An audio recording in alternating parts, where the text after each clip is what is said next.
seguimos en Periodismo de Emergencia con el director del Instituto Julio Jaureche, Marco Rosselli, un querido amigo también, que realmente me invitó a principios de año a integrar la comisión de homenaje de Evita, y que el próximo sábado tenemos, próximo lunes, el próximo lunes 29, lunes 29. Hay que recordar que el 26 se cumplen años del paso a la inmortalidad de Evita, y bueno, esta comisión justamente en el centenario de Evita. Claro, sí, el objetivo era eso, conformar una comisión de homenaje a Evita, teniendo en cuenta que este era el centenario del nacimiento. Claro. Y que yo y un grupo de compañeros del instituto y en realidad de la cultura teníamos un poco de miedo de que pasara el centenario y no se le diera la importancia que realmente ameritaba semejante personalidad, ¿no? Semejante ser humano, porque sí. Ni siquiera el personaje, nada de política, es el ser humano de la Perón.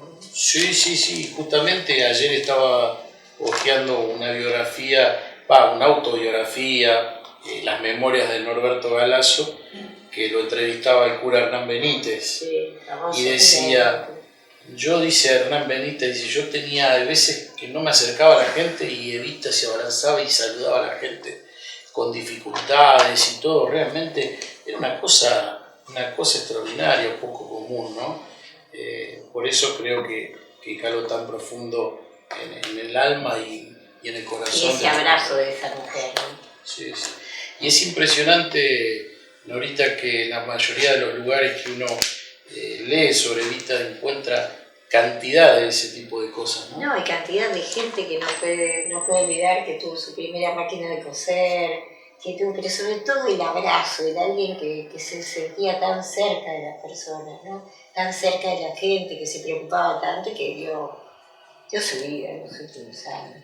Sí, por supuesto, porque ahí están los testimonios, ¿no? de conocidos, de gente que trabajó con ella y directamente consagró toda su vida sabiendo que estaba enferma, que podría haber detenido, digamos, su trabajo para dedicarse más a ella y a la enfermedad, y sin embargo siguió trabajando, ¿no? Y además yo creo que a ella la visita a Europa le cambió la vida. Yo creo que ahí comprendió realmente lo que podía ser una guerra con las personas, la destrucción, el dolor, que el hambre no solo estaba entre nosotros, que los desposeídos creo que eran desposeídos en cualquier lugar. Yo creo que eso le cambió, le abrió la cabeza de alguna manera para darse cuenta de que había otras cosas en el mundo. Sí, no, seguramente. Yo creo que ese viaje que en realidad fue aclamada, ¿no? Por la mayoría de los pueblos que ella visitaba y bueno, en realidad yo creo que sí, que evidentemente influye, porque de alguna manera Evita hoy tiene una personalidad que excede nuestra geografía, ¿no? Hoy es reconocida por todo el mundo, ¿no? Todo el mundo, pero vos fíjate el cambio que ella hace incluso en su vestimenta a partir de ese viaje, ¿no? Que empieza cada vez a ser más estricta, más severa, se peina de otra manera, va transformándose en alguien que está dedicado a hacer el bien, ¿no? Sí. No, yo coincido totalmente.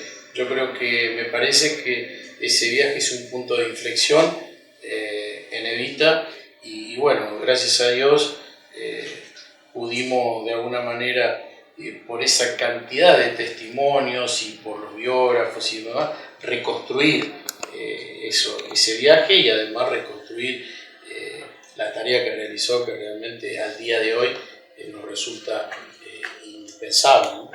Y yo creo que sí, porque además el pensamiento de darle a los más pobres, darle las mismas posibilidades, las mismas oportunidades, de dar una casa que se parecía a la casa de los ricos, o sea, no darles miseria, no, es decir, por ejemplo, aparentemente en la reubicación de los vecinos de la Villa 31 le van a dar viviendas peores que las que la gente logró hacerse.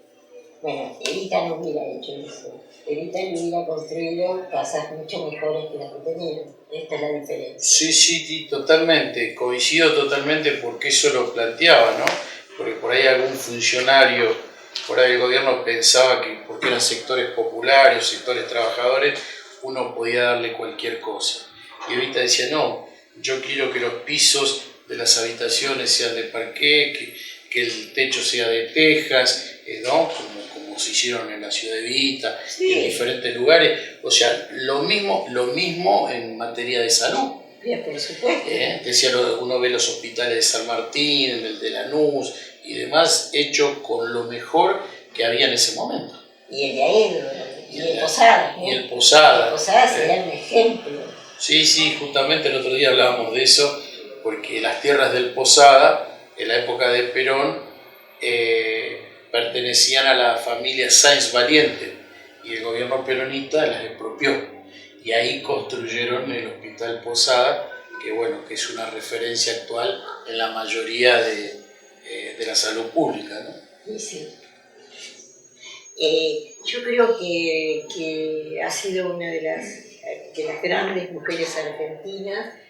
Los argentinos hemos tenido muchas mujeres importantes en nuestra historia. Creo que mujeres como Araceli Bellota, que estuvo hace un rato, se han encargado muy bien de contarnos esas historias, sí. Y por suerte muchos otros creadores las están contando, Felipe Piña, el grupo, hay un grupo de trabajo que hace unos espectáculos maravillosos, Vientre, que con mucho éxito se hacen en el teatro independiente, y que lo que cuentan es la historia de todas las grandes mujeres americanas y las nuestras. Sí. O sea, hay un reconocimiento a nuestras mujeres, y creo que eso es a partir del reconocimiento a Evita. Sí, yo coincido. Sí, en los últimos años, por suerte, la historiografía ha recuperado el rol de la mujer, que generalmente ha sido sistemáticamente silenciado, ¿no? Sí. Pero sí, por suerte, hubo una camada de historiadores, de gente de la cultura, que de alguna manera está poniendo en valor, ¿no? Y redescubriendo a todas esas mujeres. Después, antes de irme, te voy a dejar un libro que hizo Daniel Brión, que es uno de los hijos de fusilados de José León Suárez, sí, que escribió sobre una biografía sobre María Remedios del Valle, que fue una mujer de origen afro, que participó del ejército de Belgrano en el norte.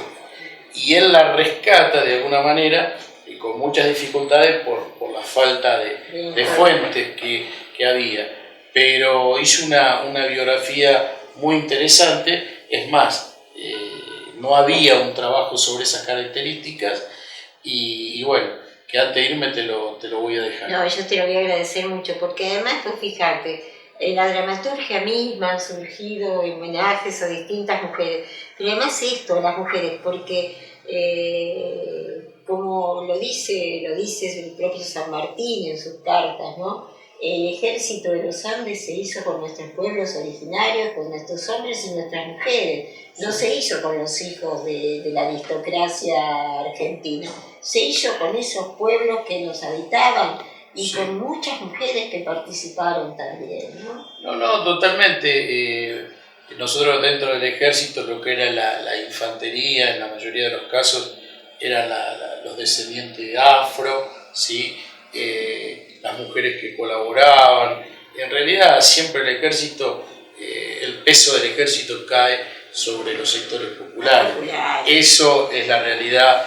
Y además, digamos que no solo han sido injustos, que nos han contado muchas veces, y lo que sean la figura de Belgrano, que nos la contaron tan mal siempre. Y Belgrano fue realmente un estadista y un hombre de una enorme valentía también al mando de las tropas. Fue un estadista por el país que pensó, que es el país que queremos nosotros, pero además al mando de la tropa hizo dejar el éxodo Eugenio fue hecho por un estratega, eso no lo hace cualquiera, la valentía de hacerlo. Sí, aparte teniendo en cuenta que él no era un hombre de armas.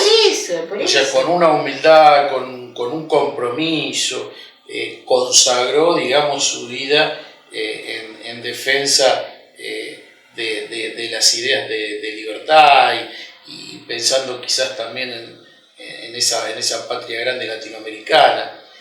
Y cuando él le entrega al ejército, después de las derrotas en el Capullo y Ayohuma, se lo entrega a San Martín, diciéndole en posta de Yatato, San Martín se da cuenta que San Martín es un oficial preparado y le cede la comandancia del ejército y él se retira. O sea, eso es una cuestión de humildad, de reconocimiento a aquel que quizás está mucho mejor preparado, pero eso no le quita mérito al compromiso. No. Un hombre que entró a la política acomodado económicamente producto de su familia y demás, y después se retiró prácticamente en la pobreza absoluta, ¿no? Sí. Cosa rara, ¿no? Sí. Porque entrar a la política con un capital económico familiar tan importante y después retirarse en la más absoluta pobreza. Habla de la persona que era. Vos, me alegra mucho. Contemos dónde va a ser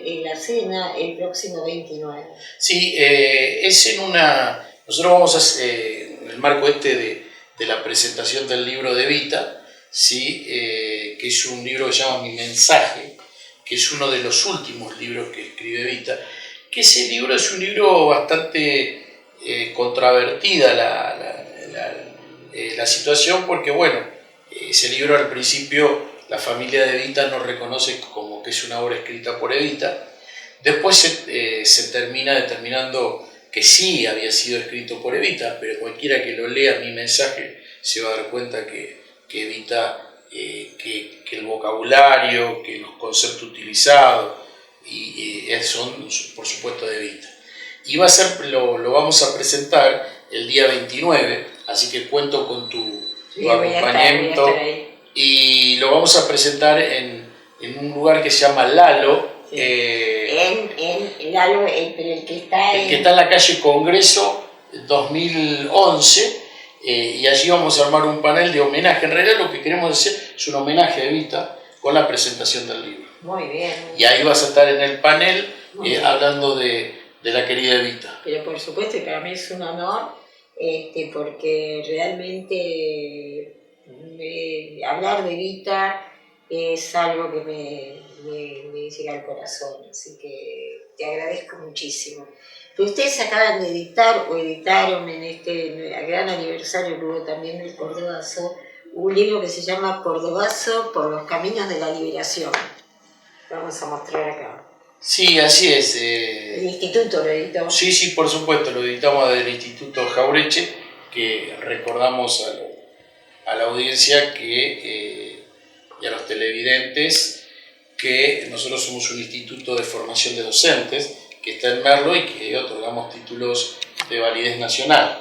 Y dentro del instituto tenemos un sello editorial que de alguna manera sirve para difundir las actividades que hacemos, pero también nos dedicamos al tema no solo la formación docente, sino también la investigación en el campo de las ciencias sociales. Y en el marco de los 50 años también convocamos a un grupo de investigadores para llevar adelante un trabajo sobre los 50 años del Cordobazo.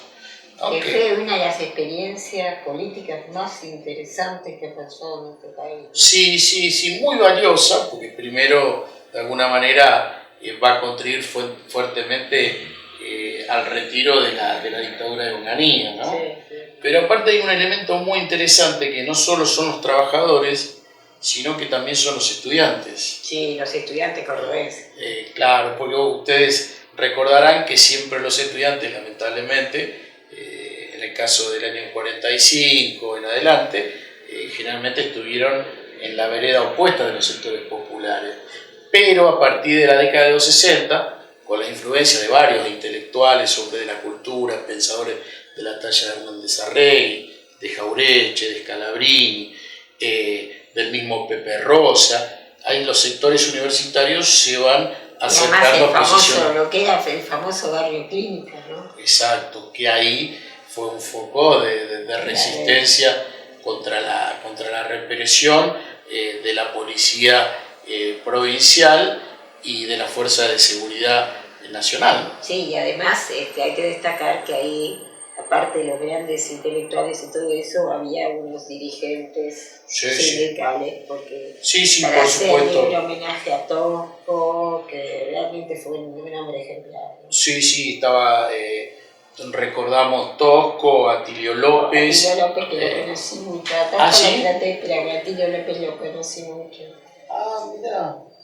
Qué interesante. Y además ahí hay un trabajo sobre Atilio y además un trabajo sobre el Pío Torres, que era el secretario general del ESMATA, de los mecánicos de Córdoba. Sí, estaba el Pío Torres y estaba René Salamanca también, que fueron varios de los cabecillas sindicales, ¿no? Sí, que contribuyeron, digamos, y ahí hay todo un debate en el cual nosotros adherimos, de que Cordobazo estuvo organizado, como dicen ellos, por una mesa de 3 patas, integrada por estos hombres que te acabamos de mencionar, que a pesar de pensar diferentes, de tener actitudes... Uno venían del peronismo, como Atilio, y otros venían de la izquierda, como Toco y René Salamanca y demás, y sin embargo, todo y el Pío Torres, y sin embargo se unieron para defender una causa. Sí, por supuesto, la gota que rebalsa ese vaso es el tema del sábado inglés, que se quería sacar, digamos, y bueno, los obreros no permiten eso y bueno, de alguna manera convocan a un paro, un cese de actividades para el día 29. Por supuesto que el gobierno de Caballero en la provincia y la dictadura de Onganía había tenido actitudes de extrema violencia, y eso lo que hace, de alguna manera, el tema del sábado inglés es la gota que rebalsa el vaso y que se convoca al paro el día 29 de mayo de 1969, ¿no? Sí, pero fue realmente una epopeya. Sí, yo creo que... No se daban las condiciones para que semejante cosa ocurriera. Había habido algo corriente previamente, pero que hay que recordar a los compañeros correntinos que también hicieron lo suyo, pero la verdad es que lo de Córdoba fue, como vos decís, además eso de la unión de los estudiantes con los sindicalistas y todo eso, que maravilla que pasó, ¿no?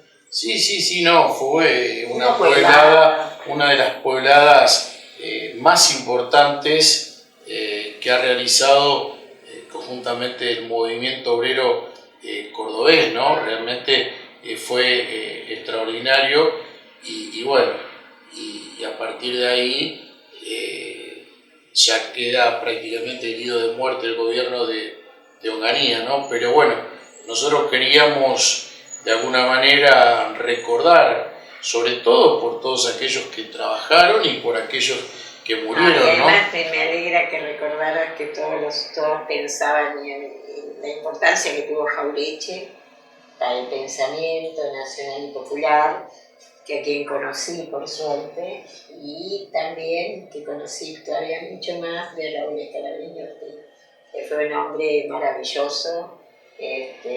Sí, yo creo que son para nosotros unas especie de libertadores intelectuales. Absolutamente. Y además con una vida que acompañó eso, lo que decían, ¿no? Es decir, esos pensadores de nuestra patria que pudieron con su vida ejemplar también, porque estamos cansados de todo lo que habla mucho y después uno se da cuenta que como es su propia vida, ¿no? Sí, ahí coinciden, ¿no?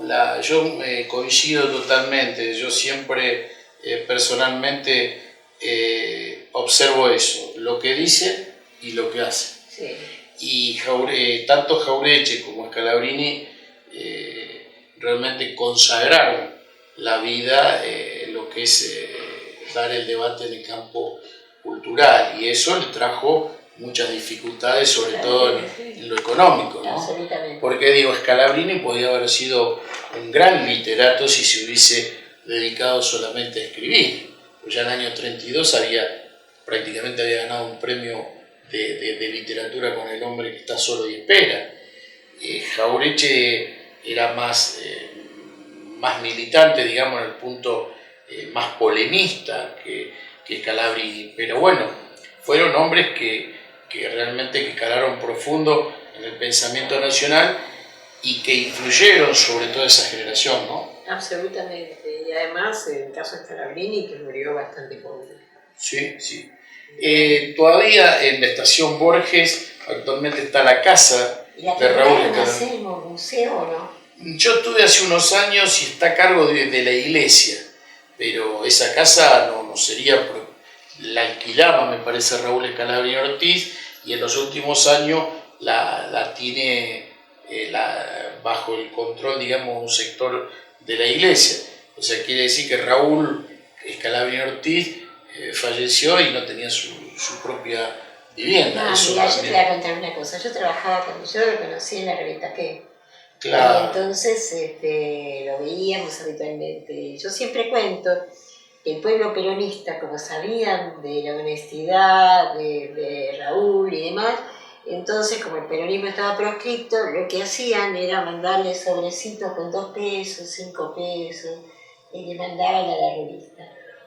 Y entonces él, a los 4 que decíamos que estábamos, los pibes que estábamos en la calle haciendo notas, la redacción de la revista, que no sé si esto te lo conté, quedaba en la parte, en el primer piso de Luna Park por la entrada de Madero.